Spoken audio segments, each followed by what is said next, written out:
Ce sont les hommes du détachement militaire de Mangodara, filmés en caméra discrète. Ils reviennent d'une mission de soutien à une de leurs équipes qui a sauté sur une mine quelques heures plus tôt sur la route qui mène au village de Numukiedougou. Bilan, 2 militaires tués.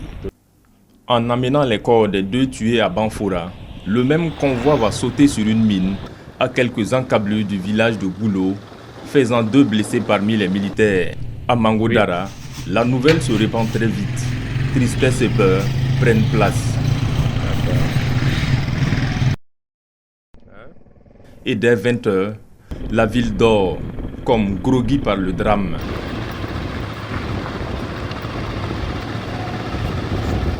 Mangodara est une localité située à quelques 560 km à l'ouest de Ouagadougou, à la frontière d'avec la Côte d'Ivoire.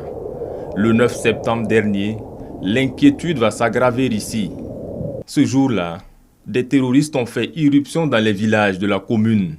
Ce n'était pas leur première.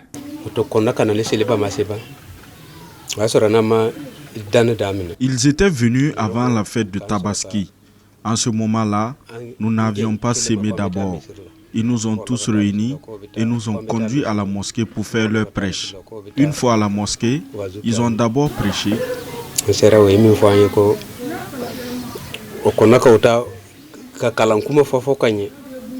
Mais très vite, ils ont commencé les menaces. Ils nous ont dit de savoir nous tenir et surtout d'éviter de rapporter leur présence aux forces de sécurité et de défense.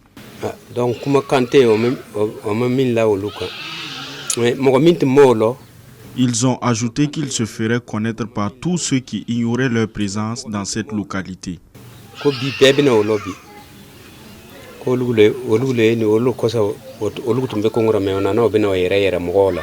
Ces hommes en armes ont précisé qu'ils avaient fini de se cacher dans la forêt et que leur heure avait sonné. Ils nous ont aussi dit que les FDS étaient leur pire ennemi.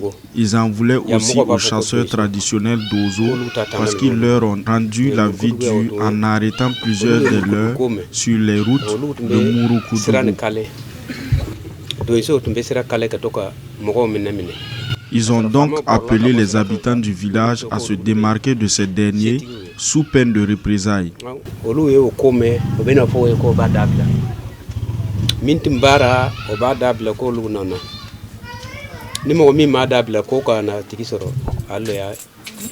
C'est comme ça que les choses ont débuté.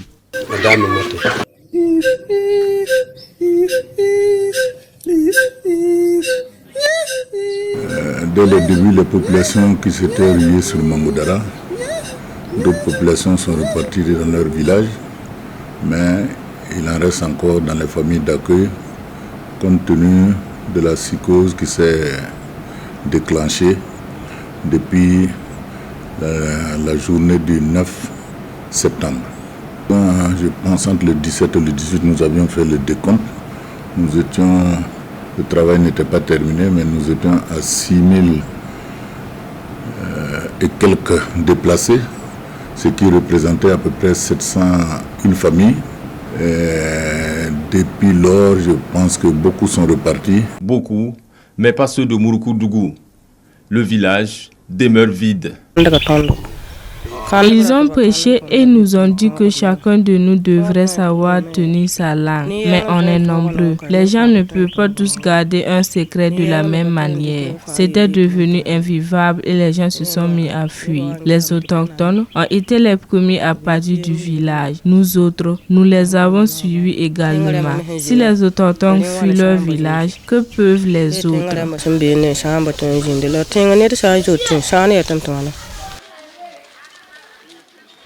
Une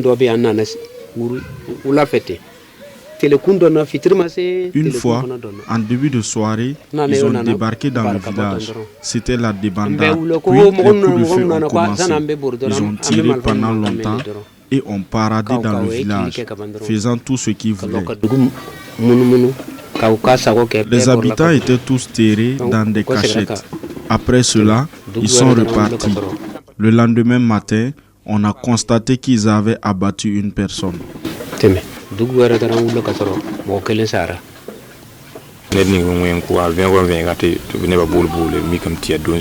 Le lendemain, on a su que l'homme tué était un dozo. Depuis lors, leur présence était remarquable partout dans la forêt jouxtant le village. Ceux qui avaient le courage d'aller dans leurs champs les croisaient régulièrement sur leurs routes.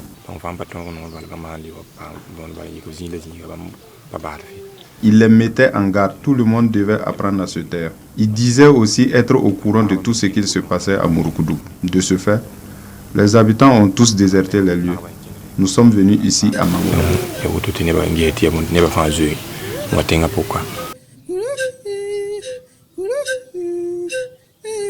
La scène du meurtre, ce petit berger l'a vu. Il n'a aucune idée de son âge, mais il ne paraît pas avoir plus de 10 ans. Notre rencontre est due à un hasard des plus purs.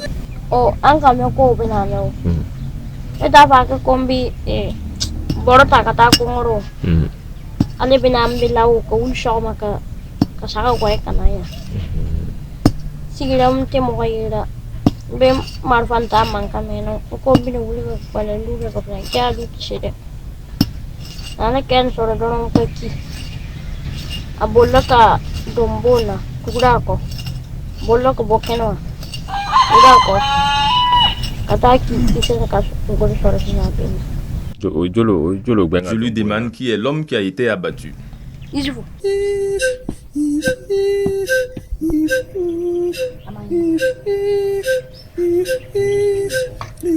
Sirakoro, Farakoroso, Niabrigo ou encore Niamango, comme plein d'autres localités de la zone, ont reçu la visite de groupes armés terroristes. Le village de Murukudougou serait, lui, devenu un véritable nid de terroristes.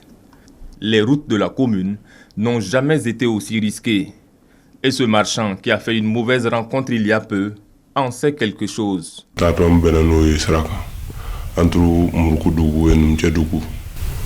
Je les ai croisés sur la route. C'était entre Murukudougou et Numukiedougou. Ils m'ont arrêté et m'ont demandé d'où je venais, où j'allais, et aussi la raison de mon voyage. Après avoir répondu à toutes ces questions, ils m'ont demandé l'activité que j'exerçais, ce à quoi j'ai répondu.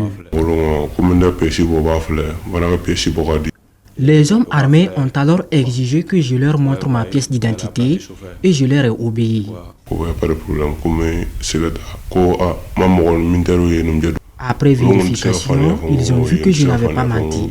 Ensuite, ils ont voulu savoir si j'avais aperçu des militaires à Numukiedougou. Et j'ai répondu que je n'en avais pas vu. Ils m'ont laissé partir.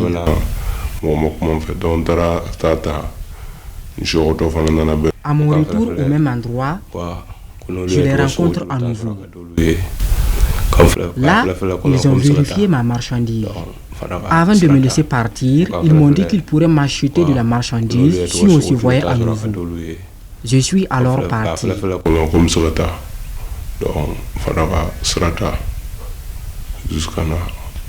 Des populations réparties dans leur village, celle de Numukiedougou à 11 km de dans cette zone, Numukiedougou est, ces derniers temps, la localité la plus harcelée par les terroristes. C'est là-bas que nous voulons nous rendre.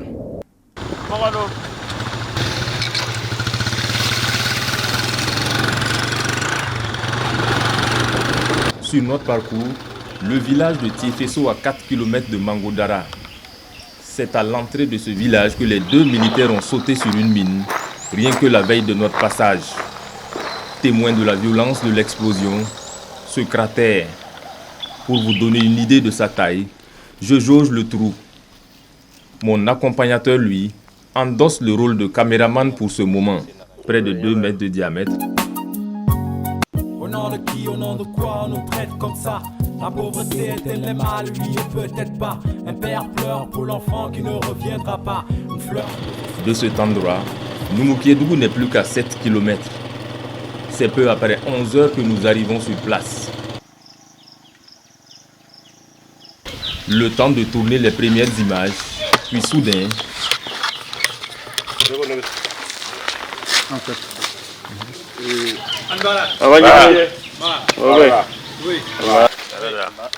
Je continue de les filmer en caméra discrète. Bonjour, comment ça va?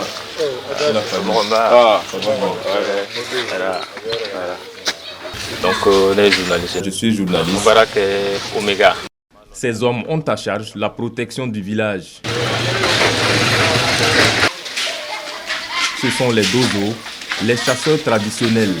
Ici, ils font office de volontaires pour la défense de la patrie, VDP. Avec eux, nous partons à la rencontre d'hommes du village.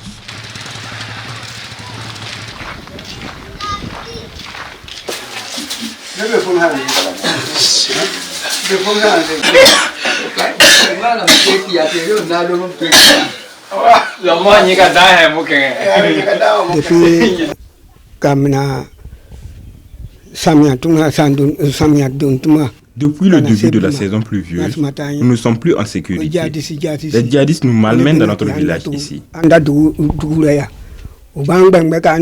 Ils ont commencé par nous réunir sur la contrainte des armes pour nous faire passer leur message. Après ça, ils ont commencé à nous tuer. On ne peut pas vivre pire situation que ça. Ce que je veux vous dire, c'est que je ne sais plus quoi expliquer.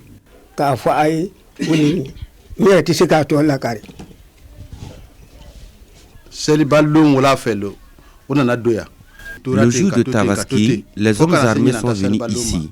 Ils nous ont amenés à la mosquée sous la menace de leurs armes.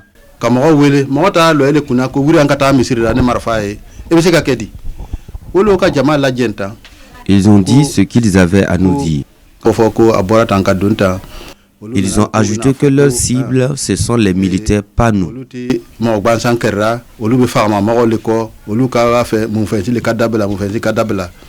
Donc, il y a voté que depuis ils se sont plaints du fait que nos enfants arrêtaient leurs hommes pour les remettre au FDS et qu'avec leurs moyens financiers, ils ont pu les faire libérer. Ils nous ont dit que leurs membres qui avaient été arrêtés sont dans le groupe présent devant nous.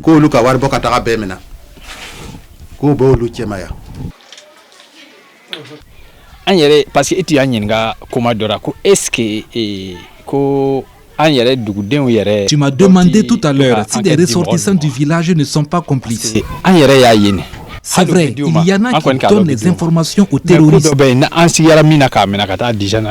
je vais dire une chose, nous en avons arrêté et remis aux gendarmes et quelques jours après, ils reviennent à nouveau.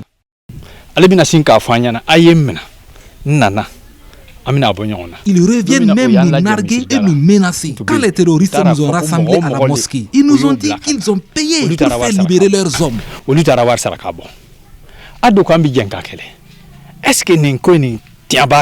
Y a-t-il la vérité dans cette affaire? C'est comme si on leur donnait nos identités.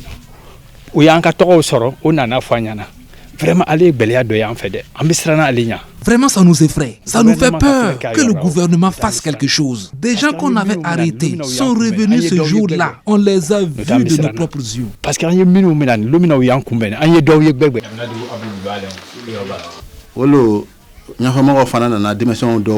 Après ça, l'armée a formé certains de nos jeunes et leur a fourni des armes. Dès leur retour, les terroristes sont revenus. Ils nous ont dit qu'ils savaient exactement le nombre d'armes dont nous disposions et qu'ils avaient la liste des jeunes de notre village qui ont été dotés en Kalash par l'armée. Ils nous ont exprimé le souhait qu'on aille remettre les armes parce que nous ne sommes pas leur cible.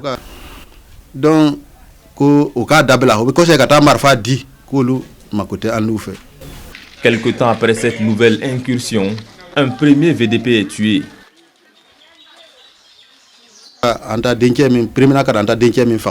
Notre fils qu'ils ont tué en premier disposait d'une de ces armes. Ils sont allés l'encercler et l'ont tué.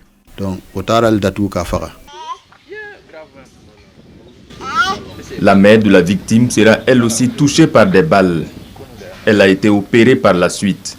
Nous l'avons retrouvée, elle, mais aussi la veuve et l'enfant du volontaire tué. Le père du VDP, lui, est encore sous le choc.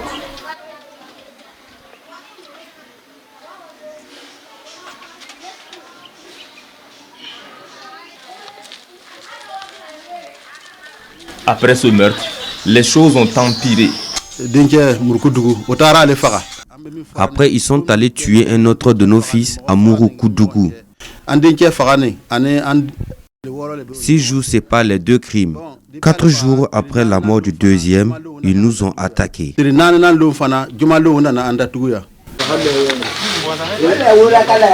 Vendredi 17 septembre vers 13h, la base des VDP subit une attaque. Les terroristes sont venus par cette voie, celle de Murukudugu, village situé à 3 km de là. Ce jour-là, 2 personnes assurent la permanence au poste des VDP. Des 2, seul Zoumana possède une Kalachnikov. Donc à 13h moins, un jeune est venu me mettre en alerte. Il m'a dit que les terroristes sont déjà là, qu'ils sont rentrés par la route de Murukudugu. J'ai donc pris position avec mon petit frère. Donc, allez voir un petit frère bolomne. À mes positions parce que mal vers où au banana. Donc, on ne savait pas de quel côté ils allaient attaquer et on s'est mis derrière cette cuisine.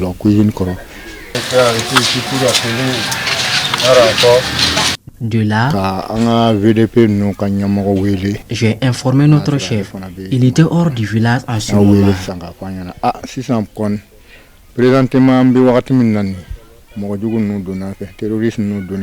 Je lui ai donc donné l'information. De ma position, j'observais la voie par laquelle ils sont entrés.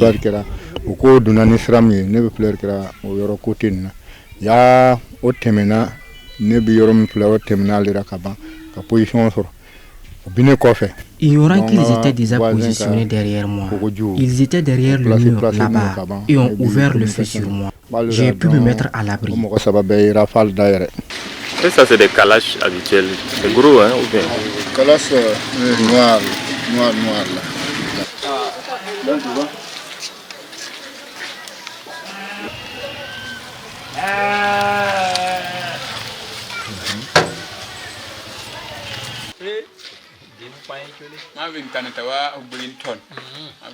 D'ici, je voyais bien la scène. Il y en a 3 qui tiraient et un 4e était au niveau de la bâche noire au fond là-bas. C'est lui qui guettait et donnait les ordres.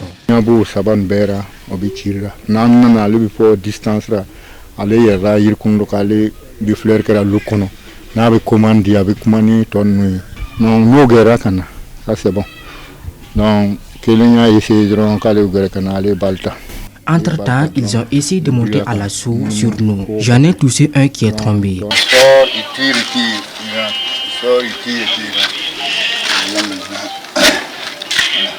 Leur chef a alors donné cet ordre. Allez chercher Ousmane.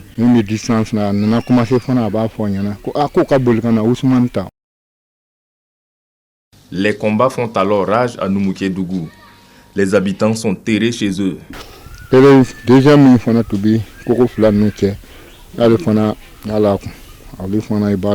C'est alors que j'ai touché le deuxième assaillant, celui qui était entre les 2 murs là-bas. Pendant les échanges de tirs, ils ont réussi à prendre leurs hommes qui étaient à terre et ils sont partis. Après leur départ, j'ai suivi les traces de sang jusqu'ici. Ils ont emporté leurs hommes et je pense que les 2 étaient morts.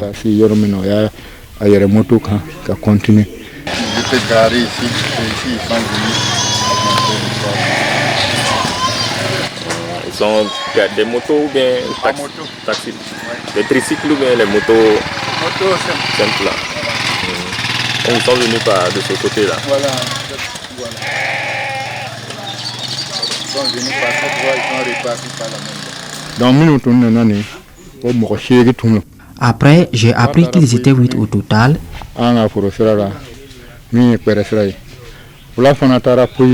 Et d'autres s'étaient positionnés aux principales entrées du village. C'était pour empêcher que des renforts puissent venir nous soutenir.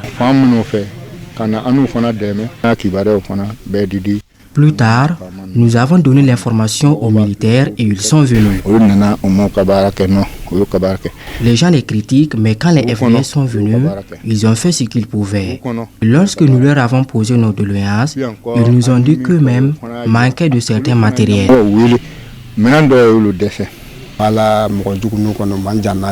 Les personnes cruelles ne sont pas loin de nous. Elles sont juste à côté, 3 à 4 kilomètres. À cause de la population s'est enfuie.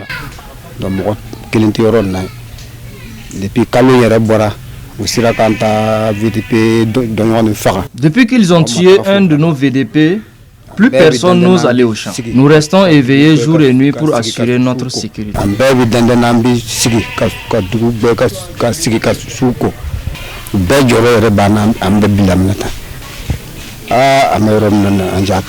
Actuellement, nous ne sommes pas tranquilles.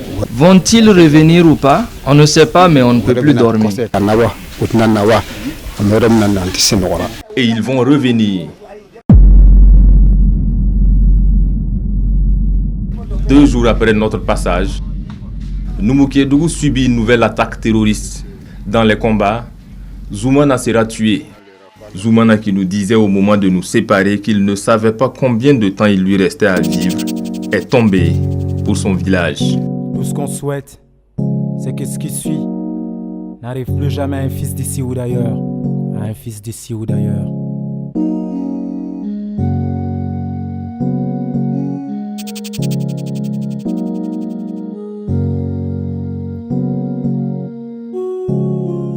Des jours avant ce tragique événement, les services publics avaient quitté Numukiedougou, ce village éprouvé.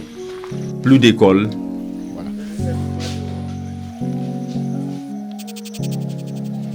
Le centre de santé, lui, n'est plus fréquenté que par des animaux.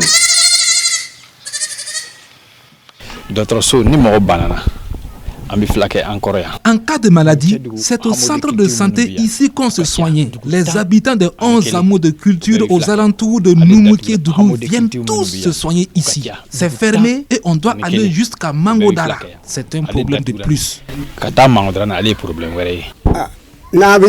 Si on peut nous aider, qu'on le fasse. Nos récoltes sont en train de pourrir au champ et on ne peut pas aller récolter. Le haricot pourrit déjà. De plus, les militaires qui étaient stationnés dans le village sont partis le 2 octobre, après la mort de 2 des leurs. Souvenez-vous, 2 militaires ont été tués par un engin explosif. C'étaient des éléments du détachement de Mangodara, assurant la sécurité de Numukiedougou. Sur cette affaire, un militaire basé à Mangodara va me donner des détails. En fait, les 2 ne sont pas décédés sur le coup. Le second, assis à l'arrière de la moto, est mort après son évacuation à Mangodara. À ce moment-là, selon mon interlocuteur, les éléments espèrent la venue d'un hélicoptère pour le transport des dépouilles. Mais l'aéronef n'arrivera jamais ce jour-là. Les jeunes soldats sont excédés. Il est alors décidé de ramener les corps par la route à Banfora, avec la conséquence qu'on sait. Ce n'est pas tout. Le témoin me fait aussi savoir les conditions dans lesquelles les hommes du détachement de Mangodara dorment. Conditions décrites comme exécrables. De ces dires, par manque de tentes, certains militaires dorment sous des bâches en plastique qu'ils ont eux-mêmes payées sur la place du marché. Il me confie aussi que les gilets pare-balles sont insuffisants, ainsi que bien d'autres matériels plus sensibles. Nous ne vous donnerons pas de détails. Bref, la situation serait des moins reluisantes. Cette affaire, d'autres militaires de Mangodara vont nous la confirmer. Mais, précise-t-il, les hommes demeurent déterminés à aller au combat. Pour une fois, la grande muette parle.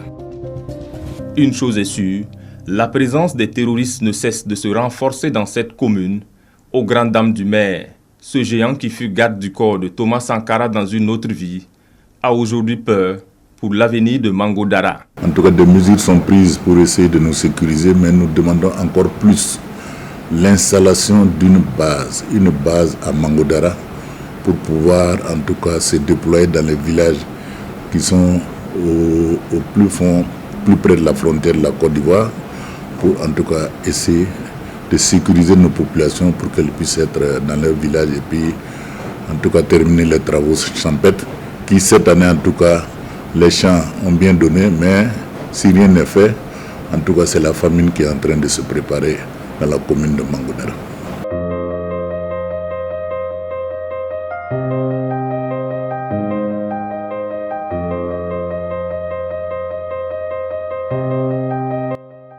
À Numutiedougou, l'armée est de retour depuis le 6 octobre.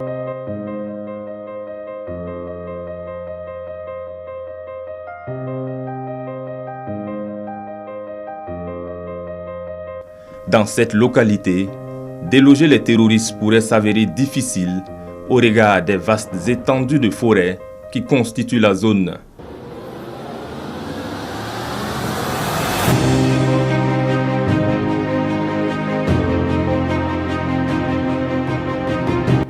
Déjà, la présence d'individus armés est signalée dans la région voisine, le sud-ouest.